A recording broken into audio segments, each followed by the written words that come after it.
Bella la vita con un capo esigente, vero? Il capo esigente è quello che ti guarda un documento e ti dice che non andava bene per niente, poi lo apri e ti ha corretto solo i refusi. Oppure quello che ti chiede oggi un lavoro per domani e si stupisce se poi non porti avanti contemporaneamente anche tutte le altre cose che incombevano prima. E magari è anche quello che cambia idea in continuazione, per cui fa fare e disfare continuamente il lavoro per raggiungere un ideale di perfezione che ha in mente solo lui. Il problema di avere un capo esigente è che probabilmente lavori troppo e male, spendi troppo tempo a fare e rifare all'infinito le cose e per lo stesso motivo probabilmente fai lavorare troppo anche il tuo team e poi ne risenti in termini di serenità, perché sei sempre lì nell'attesa che ti piova sulla testa una richiesta imprevista. Probabilmente ti dici già che dovresti imparare a dirgli più no, e io sono d'accordissimo. Ma per tanti motivi, più o meno fondati e più o meno ragionevoli, potresti non sentirti a tuo agio a dire continuamente di no al tuo capo, ma tra dire dei no brutali e dire sempre e solo supinamente di sì, c'è tutto un mondo di possibilità.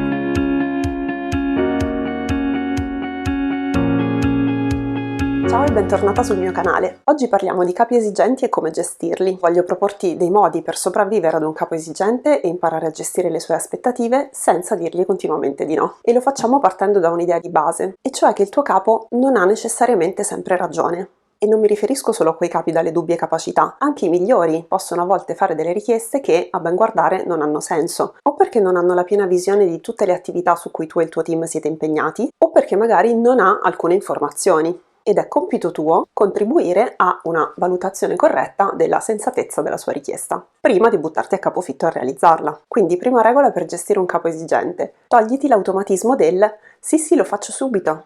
Quando ti arriva una richiesta, specialmente se è l'ennesima richiesta imprevista e quindi si somma tutta un'altra serie di altre cose già in ballo, abituati a prendere tempo. Non dire subito sì sì, di piuttosto ok me lo segno, vedo come posso o possiamo come team organizzarci e poi ti do un ritorno. Questo ti consentirà di fare un bel respiro, se per caso questo modo di fare del tuo capo ti provoca anche un po' di ansia, e di razionalizzare gli impatti della richiesta che ti sta facendo. Oltre a prenderti il tempo per valutare, fai delle domande, cioè punta a scoprire gli elementi che ti servono per fare davvero ed efficacemente una valutazione degli impatti. Il che ci porta al secondo suggerimento, e cioè chiedi chiarezza sulle condizioni di soddisfazione della sua richiesta. È necessario che si capisca bene cosa sta chiedendo di fare, a chi, quindi se si aspetta che sia solo tu a farlo, che sia tutto il tuo team, che coinvolge altre persone, e quali standard si aspetta che rispettiate nello svolgere quello che vi sta chiedendo, in termini di tempo, per quando lo vuole, ma anche di qualità o di processo, se bisogna seguire dei metodi, se bisogna che ci siano delle cose in particolare, che poi sono gli stessi elementi a cui tu dovresti prestare attenzione quando deleghi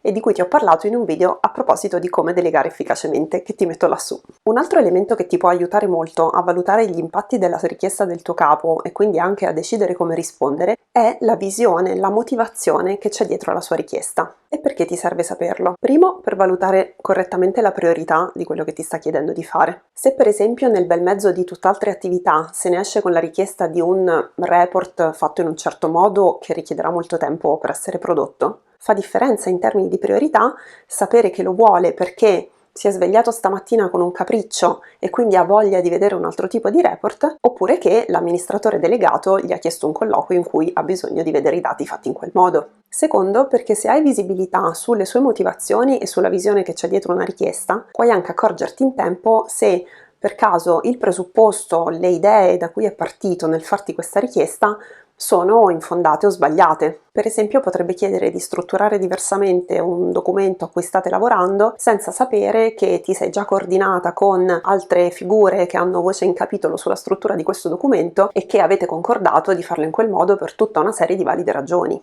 Se semplicemente lui questa cosa non la sa, ci sta che faccia una richiesta che di primo impatto sembra irragionevole, ma solo se fai qualche domanda per capire da quali presupposti parte la sua richiesta, potrai capire tutto questo e dargli tutti gli elementi che gli mancano. Tutto quello che abbiamo visto fino adesso ti mette in condizione di fare la quarta e probabilmente più importante cosa necessaria a gestire un capo molto esigente, e cioè mostrare sempre gli impatti pratici, operativi delle richieste che sta facendo e negoziare quelle che sono meno vincolate e quindi più giostrabili. Se per esempio ti chiede di fare un'attività imprevista e la chiede tassativamente per domani, puoi dire sì, ma devi far presente che per fare quella non potrai fare le altre che erano già in programma. Oppure se non ti dà dei limiti di tempo ma ti dice che vuole assolutamente che ci lavoriate tu, Tizio, Caio e Sempronio, allora potrai dire Ok, ma Tizio, Caio e Sempronio sono impegnati sull'altra attività X fino a dopodomani e quindi lo prenderemo in mano la settimana prossima. Oppure puoi proporgli delle varianti di soddisfazione della sua richiesta, in modo che sia lui a scegliere quali vanno più incontro a quello che si aspettava.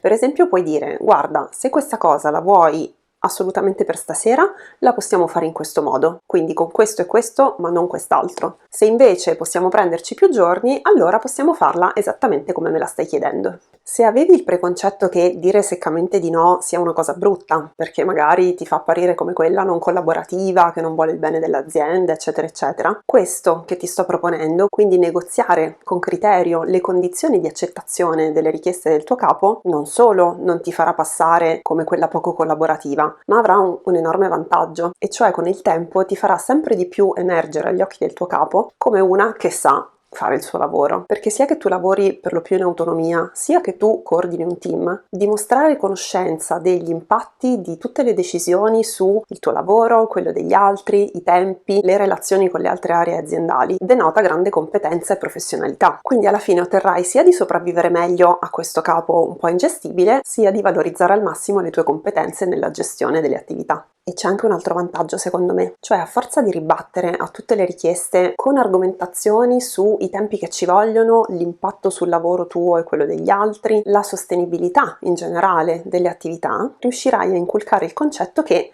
la coperta quella è. E quindi se in un giorno ci stanno X attività, non è che se te ne chiede un'altra può aspettarsi che tu o i tuoi collaboratori lo facciate la notte. E quindi dai e dai forse si toglierà dalla testa l'idea che il tempo sia infinito e che non c'è limite alle richieste che vi può fare. A questo punto io ti lascio la palla e ti invito a sperimentare questa modalità la prossima volta che il tuo capo se ne esce dal nulla con l'ennesima richiesta. Fammi sapere come va nei commenti e se il video ti è piaciuto lasciami un mi piace. Noi ci vediamo lunedì prossimo. Buona settimana!